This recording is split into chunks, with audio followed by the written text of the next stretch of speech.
Hi guys, I'm Ken. I'm one of the co-founder of the Business Clinic. So, thank you for your subscribe and thank you very much for your time to seeing this. In fact, I'm here to actually share with you guys about a business concept that the business that can run itself. So, what does it mean?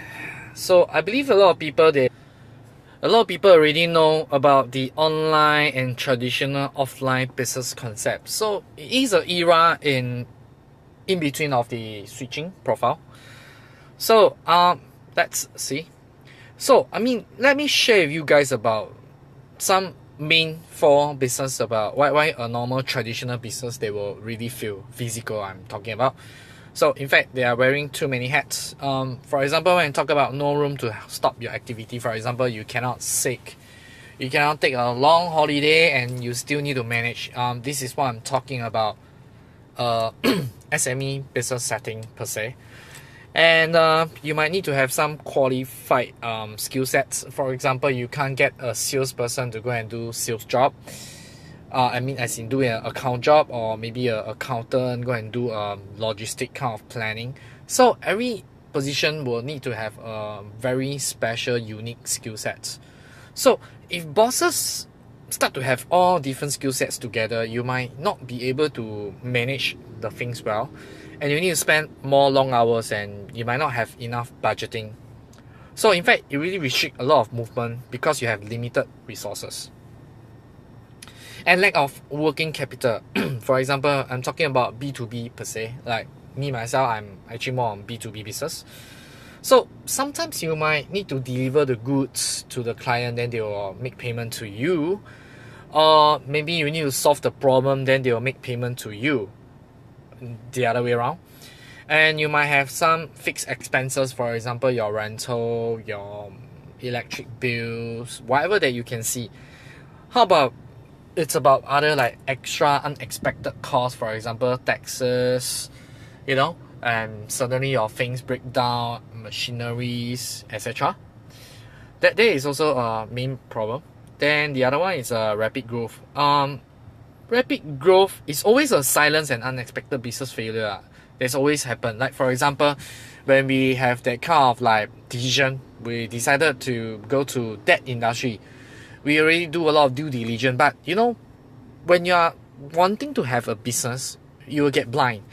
That's why I always have a measurement from these Michael Porter 5 forces. As a business marketing person, we all know about these Michael Porter 5 forces.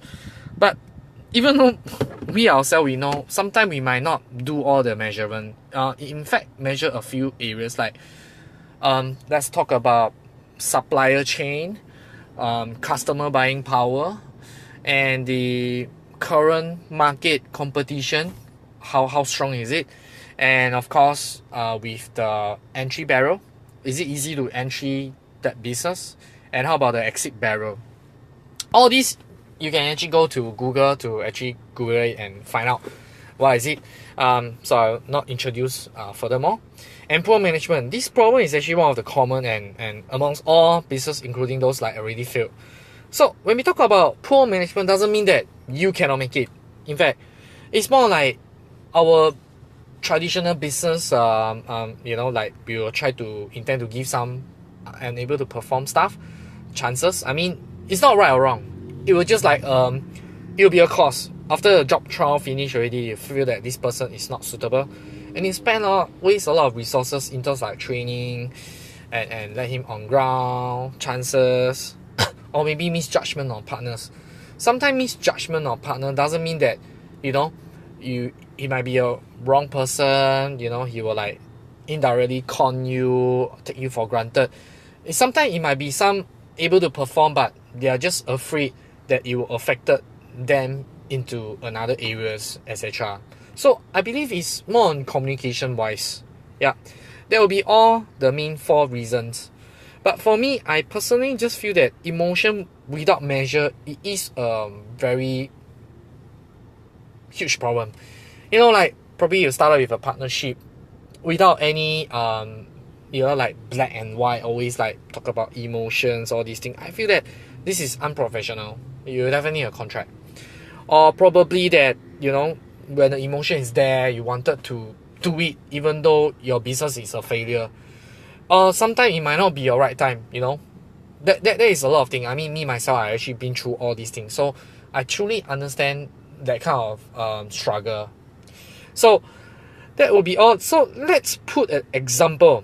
Let me introduce Sean. Sean is a hardworking and a very kind businessman, and he is thinking to sell a baby clothing shop. So let's put the number and figures together and that kind of situation, plus all the opportunity costs. So let's see. As a traditional business, you will need to rent the places, you know, as a minimum 1,500. I mean, you can't really get a place 1,500.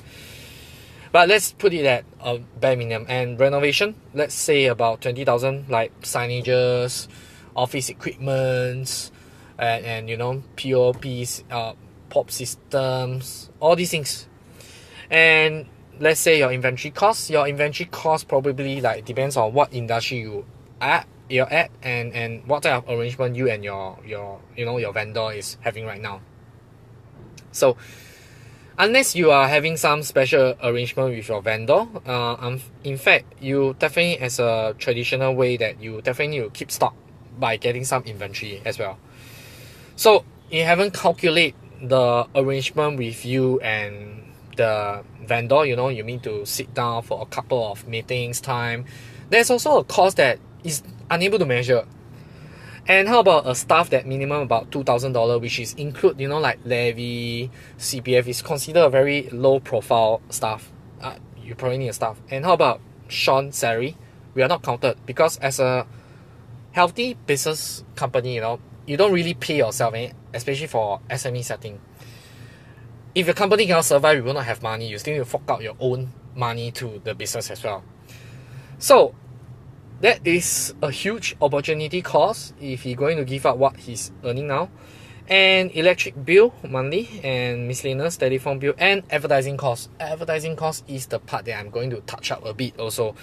You see, even though you are online business or traditional business, no matter how, you still need to invest advertising. Be it flyers, you know, vehicle wrap, or maybe like Facebook marketing, Google AdWords, etc., etc. You need to spend that kind of money to go about it. Whether is it spent wisely, effectively, that is another question. Of course, we hope to maximize everything. So you will need to put it at the right place, right channel. How to convert it is a very key reason, because some people, they might spend a lot of money at, you know, Google AdWords or maybe any other places, but they are unable to convert the business. So might need to see, is it product placement, strategy, promotions, etc. So be it online, offline, you need advertising for sure, need a budget, or else you couldn't go furthermore. And he couldn't run at 24/7, and he have a lot of potential risks that probably will share at the next slide. So let's see what he will face for Sean. He will need to have a minimum $60,000 of a startup for this company, minimum. And he will need to have a minimum $5,000 to run the business. You know, it is excluding his salary, you see. $5,000, probably you couldn't even own a store at a hawker center. And did he calculate the exit cost, you see? If today he decided not to continue a business, what is the cost that he need to bear? You know, breach of contract in terms of the rental, and you know, the internet and phones, etc. And how you going to manage all the goods, you see, the inventory, the asset. When assets still stay with you, it will still call assets. But if doesn't stay with you, it will become you know, to Garanguni already. You can just get people to clear a thing and you still need to pay them. I mean, I've been through that situation. I truly understand. And how about he need to give out his current own income? You see, if let's say for example today you are working as an accountant, customer service, a manager, and you know, some engineering. If I ask you to give up your current income and go to the industry probably you are good at, or probably you are not good at, the startup with a 60,000 every month, 5,000, and give out a current salary, I believe is a no. I mean, who want to take risks? But in business way, as I said, 85% of business, if they did not go through a very concurrently, they will fail. They don't even have a proper business planning.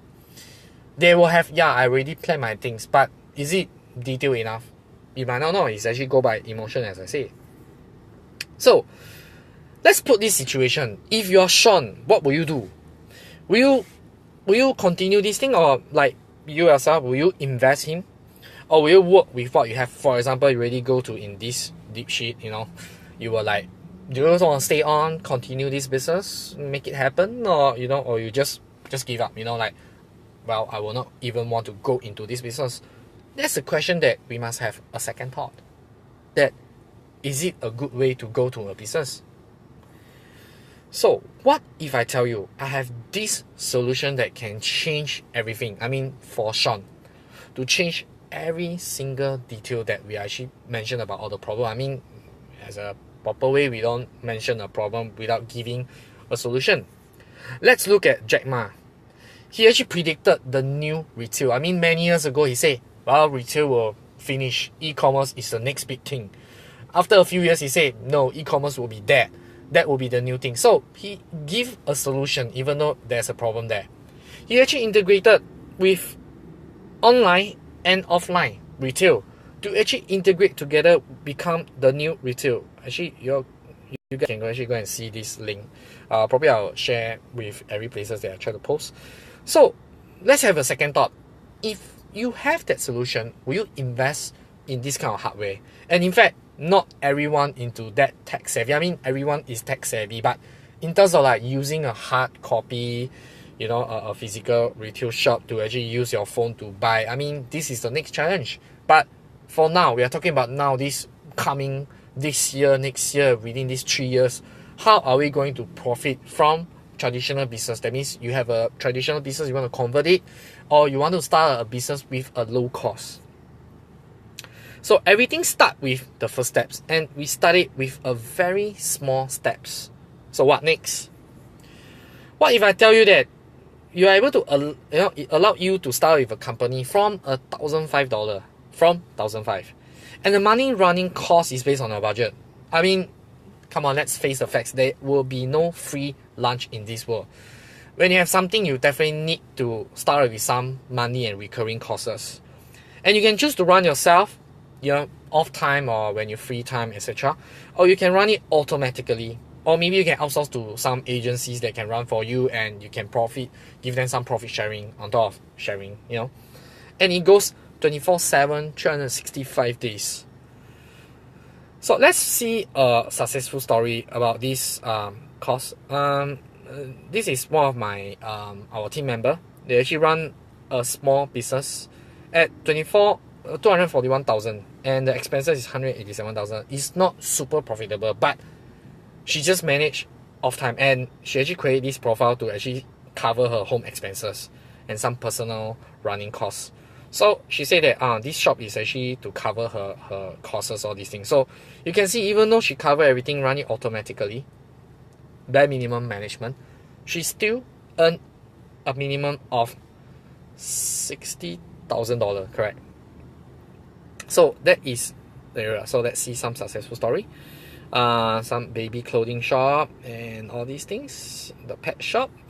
So what is the thing that you will need to fork out? Let's put it this way. If you're keen, you will actually spend about $1,680 to sell as a brand new business and run it 24/7. Even though today you say, I wanted to run a clothing shop, but you have no experience, don't worry, we'll assist you and we'll guide you and we'll work things out. And the monthly cost that probably you need to maintain as your budget, which is from minimum $100. This money is not for us and for the team, is actually for yourself. You need to maintain the shop. That means like a rental. Okay, so what you have to do is to engage us and express your interest. I mean, choose one of the industry that you wish to explore, and let us know and arrange a meetup session with us. Or maybe if we have the next, we try to gather the interested party and we have a small close group discussion, and you're ready to go. And sorry, we will actually shortlist because you just private message to our business manager, and we only limited each industry to shop owner. and maximum cap at 30 businesses only. So that means, let's say for example, because we don't believe in, let's say you are selling maybe like baby clothing, we will not like, okay, now we got 1,000 people, we all going with baby clothing. I mean, let's don't talk about global setting, we talk about Singapore. If you have 1,000 baby clothing shop, I mean, who will want to go and buy from you? I mean, how are you going to win on the competition? This is really doesn't work, seriously. It is a basic fundamental to manage a business. Those online seminar tell, oh, don't worry, there's a lot of and it's huge market, everyone will buy for you. Come on, it doesn't work that way. Let's be realistic. I mean, just have a second thought. If your house below, or maybe just another few more steps, or maybe a shopping mall inside is all baby clothing, I mean, talk about some success story, but it is very challenging. Which store, which shop you going to visit, unless everyone sell a different thing. So yeah, we are actually opening this invitation only 30 business. That means, let's say for example, if you are individual or a business, you say, okay, I want to have 3 business, so we left 27. So we go by 30 business because we want to have this close group to actually manage only 30. So in this category and this setting, you will never see 31, 32, 33, 35 businesses. It will never happen with business clinic management style. So if you're interested, I mean, and you are ready to start, I mean, just try to engage us and let us know. And I'll see you guys at the other side. So, and thank you very much for your time to hear my sharing. This is a basic fundamental to actually let you understand if you are going to break through and this is the budget that you are looking at, then let's move to the other side, because we are not here to game you, to fish you, to give some gimmick, you know, to tell you, hi guys, I'm going to, this is totally free, let's go to the other side, and we close the door until somebody sign up and you can go. No, we are purely transparent because we run traditional business, and we hope this community are able to expand it to a better mission and goal, and we can work things out together. So I'm Ken here from Business Clinic, and I'm signing off here. Thank you very much for your time.